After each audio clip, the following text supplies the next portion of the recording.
கோபம் அப்படிங்கிறது இயலாமையின் வெளிப்பாடு தான் சொல்லுவாங்க. அந்த கோபத்தை சம்பந்தப்பட்ட நபர்கள் மேலே காட்டாமல் அவர்கள் சம்பந்தப்பட்ட வலிமை குறைவான நபர்கள் மேலே காட்டுறது அப்படிங்கிறது கோழைத்தனம். திருமலை திரைப்படத்தில் விஜய் அவர்கள் ஒரு வசனம் சொல்வார், என்கிட்ட மட்டும் மோதுன்னு சொல்லிட்டேன், ஆனால் பசங்களை தூக்கிட்டாங்க, காற்றுல கத்தி வீசுகிற மாதிரி இருக்குமா அப்படின்னு. சம்மந்தப்பட்ட நபர்கள்ட்ட ஃபேஸ் டு ஃபேஸ் பார்த்து தான் நம்மளோட வீரத்தை காட்டணும், கோவத்தை காட்டணும். அவங்க இல்லைன்னா விட்டுட்டு போயிடணும். அது இல்லாமல் அவங்க வீட்டில் இருக்கிற நபர்கள்கிட்ட வீரத்தை காட்டக்கூடாது. அப்படி காட்டினா அதுக்கு பேர் வீரம் கிடையாது.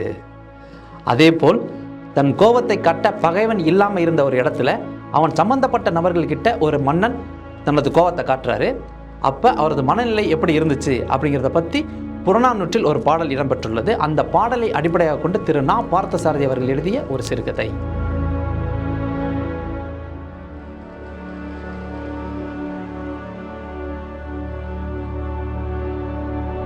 அரண்மனைக்கு எதிரே இருந்த திறந்த வெளியில் ஒரு யானை கட்டப்பட்டிருக்கு. யானைக்கு பக்கத்தில் யானை பாகன் நிற்கிறாரு. அவருக்கு கையில் ஒரு அங்குசமும் இருக்குது. சுற்றி அரண்மனை வீரர்கள் நிற்கிறாங்க. பக்கத்தில் இருந்த மேடையில் ஒரு சில அமைச்சர்கள் நின்றுட்டுருக்காங்க.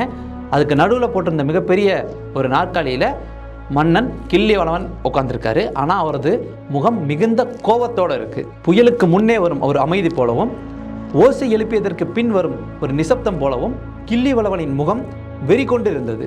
அதற்கு பின் அவன் மிகப்பெரிய ஏதோ ஒரு காரியத்தை செய்யவிருக்கிறான் என்ற வெறி அவனது முகத்தில் தெரிந்தது. அருகில் இருந்த அனைவரின் முகத்திலும் ஏதோ ஒரு சோக காட்சியின் உச்சக்கட்டத்தில் இருப்பது போல் அனைவரும் சோகம் மட்டுமே குடிகொண்டிருந்தது. முகத்தில் ஒருவருக்கும் ஈயாடவில்லை. கொண்டு வாருங்கள் அந்த மடையனின் குழந்தைகளை என்று இடி முழக்கம் போன்று கிள்ளிவளவன் ஆணையிட்டான். மன்னன் சொன்ன உடனே காவலர்கள் ஓடி போய் கால் நாளிகைக்குள்ள 2 சிறுவர்களை கொண்டு வந்து அந்த இடத்துல நிப்பாட்டியிருக்காங்க. அவங்கள பார்த்தாலே யாரோ அனாதையாக விட்டுட்டு போன மாதிரியே இருக்குது. அவங்க தலையெல்லாம் எண்ணெய் சீவாமல் பரட்ட மாதிரி நின்றுட்டுருக்கு. உடைகள் பல நாட்களாக மாற்றப்படாமல் இருந்துட்டு இருக்கு. முகமெல்லாம் குளிச்சே பல நாட்கள் ஆயிருக்கு அப்படிங்கிற மாதிரி ஒரு அழுக்கு தேய்ந்த முகம்.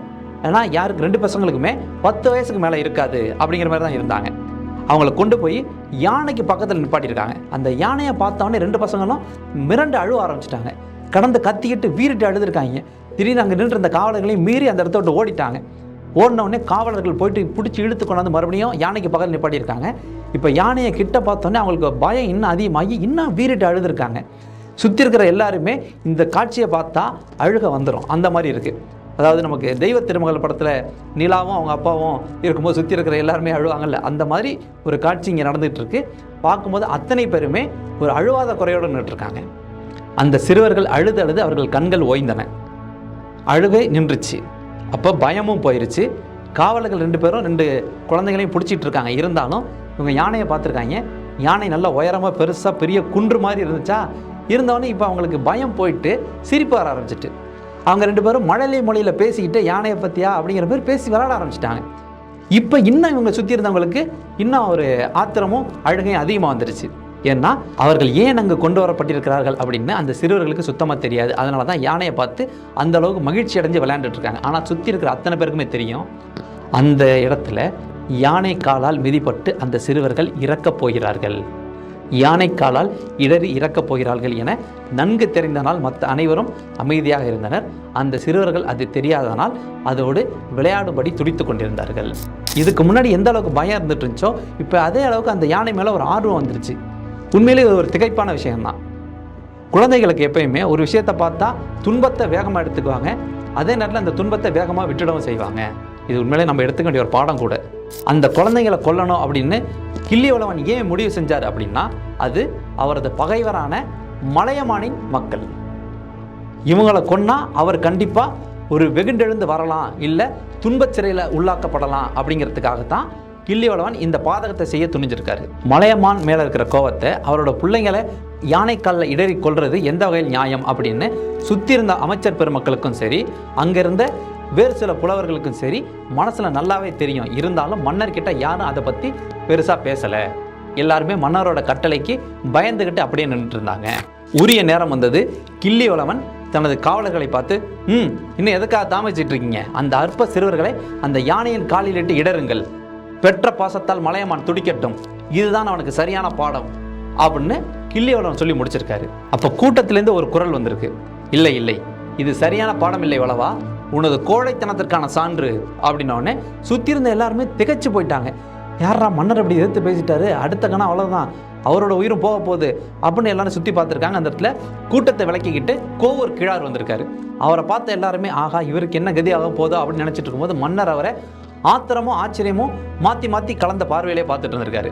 கோவூர் கிழார் சொல்கிறாரு, வளவா பாம்பை அடிக்க முடியாமல் அதை விட்டு விட்டு அதுக்கு கோவத்துக்காக புற்றை இடிப்பது போல் உள்ளது உனது செயல் அப்படின்னாராம்.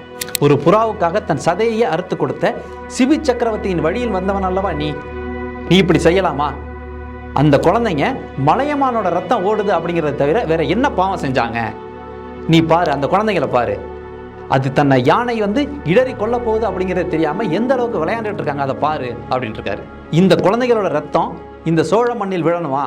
நீயே நினைச்சு பார்த்துக்க, நான் சொல்ல வேண்டியதை சொல்லிட்டேன், மற்றபடி உன்னோட விருப்பம்ட்டாரு. கோவூர் கிழார் இதை பேசி முடிச்ச உடனே கிள்ளிவளவனோட முகம் கொஞ்சம் கொஞ்சமா மாறி இருக்கு, அவரோட மனமும் கொஞ்சம் கொஞ்சமா மாறிடுச்சு. அவர் திரும்பி குழந்தைகளை பார்த்துருக்காரு. குழந்தைங்க இவரை பார்த்து சிரிச்சிருக்காங்க. இவரையும் மீறி இவருக்கு உள்ள இருக்கிற ஒரு நல்ல பண்பு வெளியில குழந்தைகளை பார்த்து இவரும் சிரிச்சிருக்காரு. யானையை தூரமாக கொண்டு போங்க அப்படின்னு கட்டளை இட்டார் கிள்ளிவளவன். புலவரோட உரையும் அந்த குழந்தைகளோட புன்சிரிப்பும் அந்த மன்னனோட மனநிலையே மாற்றிடுச்சு. அகலாது அணுகாது தீக்காய்வார் போல இகழ்வேந்தர் சேர்ந்தொழுகுவார் அப்படின்னு வள்ளுவர் சொல்றாரு. அதாவது ஒரு இடத்துல குளிரான இடத்துல இருக்கும்போது நெருப்பு போட்டு எரிச்சிட்டு இருக்காங்க, அப்படிங்கும்போது கிட்ட போய் கையை வச்சோம்னா சுட்டுடும், தூரம்ல வந்தோம்னா குளிரும். அப்போ அகலாது அணுகாது தீக்காய்வார் போல இந்த மாதிரி மன்னரை சுற்றி இருக்கும் நபர்கள் கண்டிப்பாக இருக்கணும்.